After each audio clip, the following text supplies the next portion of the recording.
Galing ako sa trabaho. Po siya na ating malalapitan bilang Diyos.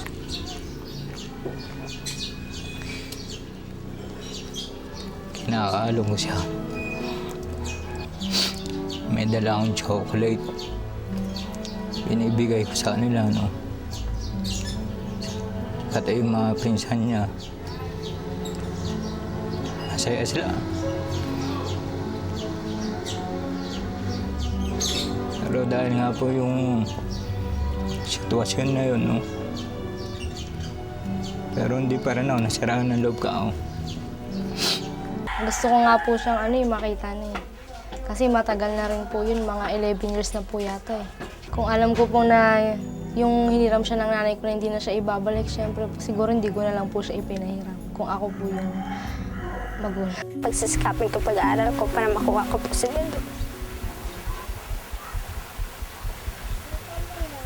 Doon mag-ibang bansa ako, tapos magpapadala kay sa kanila mama. Tapos gusto ko po makuha sila ate. Minsan nga po, nagdadasal ako eh. Anong pinagdarasal ko? Magkita kami ulit.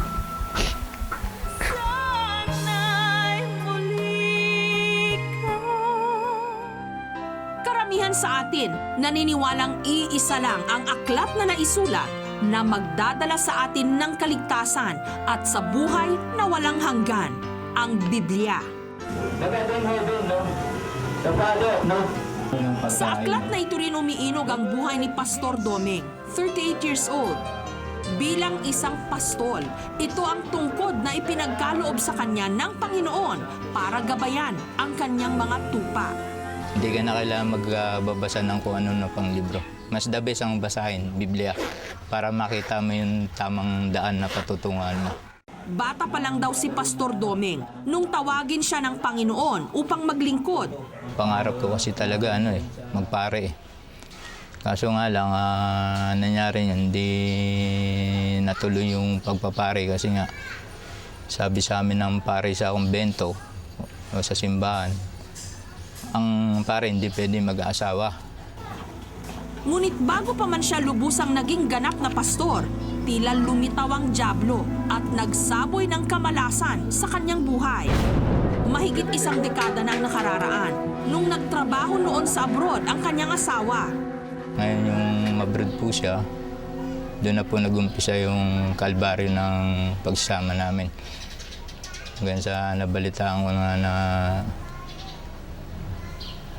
may mga lalaki siya ron. Habang patuloy si Pastor Doming sa kanyang mga gawain sa simbahan, nakumpirma niya ang chismis. Hanggang isang araw, umuwi ang kanyang asawa galing abroad, buntis. Bakit ginanito mo naman ako? Sa tagal ng panahon, uwi ka pa rito, buntis ka ako. Sabi ko kung yung niyan, yung ama niya ka ako. Tututuan ikaw hindi, bahala ka na sa buhay mo ako. Kailangan nating maghiwalay. Sa kanilang paghihiwalay, isinama ng kanyang asawa ang isa sa dalawa nilang anak na babae. At mula noon, hindi na niya muling nakita pa ang kanyang mag-ina. Halos nayanig daw ang pananampalataya ni Pastor Doming nung nilayuan siya ng kanyang asawa at anak. Nangyari po niyan, parang bibigay na po ako niyan eh. Maaaring baka pupunta, siraan ako ng ulo. Maaaring pupunta, mapabayaan ko ng sarili ko. Maging taong grasa ako. Napakahirap kasi makulang ka ng anak na hindi mo kapiling. Hindi mo alam kung ano nangyayari. So, I cry naman every night yung wala siya, yung una. Hindi na raw umaasa pa si Pastor Doming na magkakabalikan pa sila ng dati niyang misis. Ang tuwinang laman na lang daw ngayon ng kanyang panalangin, ang muling makapiling ang nawalay niyang anak. Lalo pat lagi pa rin daw niyang nagugunita ang masasayang alaala nito. Galing ako sa trabaho. Po siya na ating malalapitan bilang Diyos.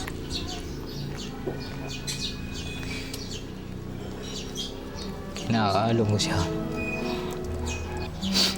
May dala akong chocolate. inibigay ko sa kanila, no?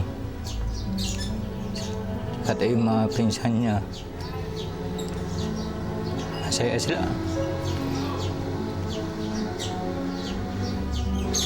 Pero dahil nga po yung sitwasyon na yun, no?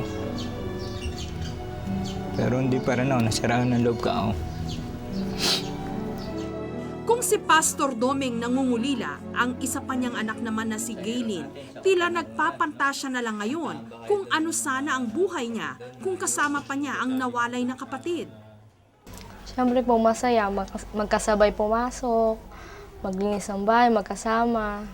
Tapos magkasama kami pupunta ng church. Yung mga ginagawa po ng mga magkakapatid.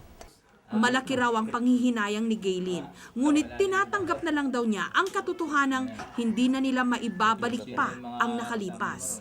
Siyempre malungkot po. Gusto ko nga po siyang makita na eh. Kasi matagal na rin po yun, mga 11 years na po yata eh. Kung alam ko po na yung hiniram siya ng nanay ko na hindi na siya ibabalik, siyempre siguro hindi ko na lang po siya ipinahiram kung ako po yung magulang. Ngunit ngayon, ramdam na ni Pastor Doming, malapit nang masagot ang kanyang mga dasal. Junalyn, malapit na tayo magkita. Nawa, nalangin ka na yung pag-ibig pa rin sa bawat isa bilang tatay mo ay naroon pa rin. Huwag kang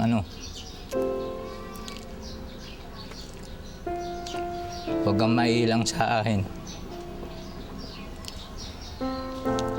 Dahil yung maliit ka.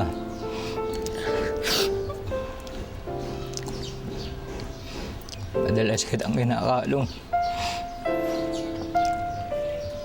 Siguro natatandaan mo yun.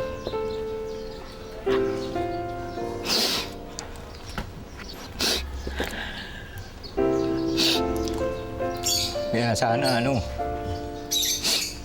maging handa ka sana. Practice mo na kahit matagal tayo nagkaalayo.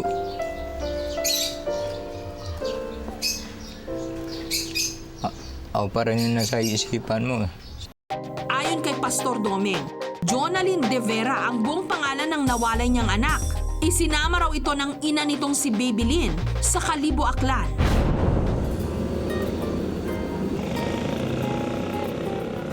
Tila mabuting balita naman ang impormasyong ibinigay ni Pastor Doming. Habang ang lokal na pamahalaan naman ng Kalibo, ang tila tala ng Bethlehem na nagturo sa amin ng daan para matunton ang kinaroroonan ng kanyang mag-ina na sina Babylyn at Jonalyn. Ngunit nung nakaharap namin mismo ang asawa ni Pastor Doming na si Babylyn, itinanggi niya ang mga paratang ng dating asawa. Sa halip, ikinumpisal niya sa amin ang di mano dahilan ng pakikipagkalas nilang mag-asawa, ang pagkakaiba nila ng relihiyon. Pinipilit niya kung iyan sa burin aging niya. Kasi ako kung ano yung kinagustuhan ko doon, ako katoliko ako eh. Kaya nung hindi ako sumunod sa relihiyon niya, sinasabi niya na maghanap na ako ng asawa na magiging nakagaya kong na katoliko at siya maghanap siya ng asawa din niya na born again. Kaya doon kami nag-umpisa na maghiwalay na. Ang isa pang bagay na di mano hindi matanggap ni Babylyn, ang hindi raw pagrespeto ni Pastor Doming sa kanyang biyanan. Hindi niya kinikibo si nanay. Kumbaga lumaban siya sa nanay ng hanggang sa nagwala siya rito. Kasi nakikilam kayo, ako nga ang bahala eh. Kasi nakikilam kayo sa problema namin. Si Awi nang away kayo eh. Ang asawa madaling palitan pero ang nanay hindi ito mapapalitan. Yun ang sa akin sa kanya sabi. Dahil nahihirapan silang pakisamahan si Pastor Doming, nagpasya na lang daw siyang lumisan kasama ang nooy 4 na taong gulang na si Jonalyn. Palagi magulang isip niya. Nasaktan din ako, kaya lang tiniis ko yun. Wala rin mangyari sa amin na yung nagsasama kami, tapos pangit ang pakita niya sa magulang ko, sa magulang niya. Puro ako na lang nag-aano sa magulang at sa magulang ko. Tama na kakoy na maghiwalay na lang muna ba kami. Halos ngayon din lang daw inamin ni Babylyn sa kanyang anak na si Jonalyn ang tungkol sa kanyang ama. Pupuntahan ko rin sila doon. Kasama ko yung si Jonalyn. Talagang nagpaplano na kayo? Oo, plano talaga namin mag-inaya na papunta kami doon sa Pero hindi ko masyado sinasabi kay Jonalyn. Kung ba isusurprise ako ba na pagdating na December, pupunta talaga kami doon. Sabi po ako makita sila. Okay. po gusto ko rin po makaranas na may kapatid at ate. Samantala, hindi naman daw nagkulang ang pamilya ni Jonalyn sa kalinga at pagmamahal. Ngunit hinahanap-hanap pa rin daw niya ang kanyang kapatid at ama. Na-imagine mo ba kung ano kaya yung naging buhay mo kung ngayon kasama mo yung kapatid mo? Magiging masaya po ako. Siyempre po, una mamamasyal kami. Tapos yun po, ikukwento ko po yung life ko dito. At siyempre po, dapat ikwento rin po nila yung life nila doon. Kaya naman ngayon, pinagsusumikapan niyang makatapos ng pag-aaral upang balang araw mahanap ang mga nawalay na kadugo. Pagsisikapin ko pag-aaral ko para makuha ko po sila doon. Doon mag-ibang bansa ako, tapos magpapadala kay sa kanila mama. Tapos gusto ko po makuha sila ate. Minsan nga po, nagdadasal ako eh. Anong pinagdarasal mo? Magkita kami ulit. Hello po! Kamusta ho kayo? Alam niyo ho, bago po kami nagtampok ng mga reunion stories sa KNJS, nauna na po dyan yung aming programang Sana'y Muling Makapiling at Reunions sa ganyang mga kwento. At ngayon, ang good news po, mapapanood nyo na ang full episodes ng mga ito. Mag-subscribe lamang po sa GMA Public Affairs YouTube channel at ganun din po sa GMA Public Affairs Facebook account. Kita-kita po tayo at mabuhay po ang mga pamilyang Pilipino.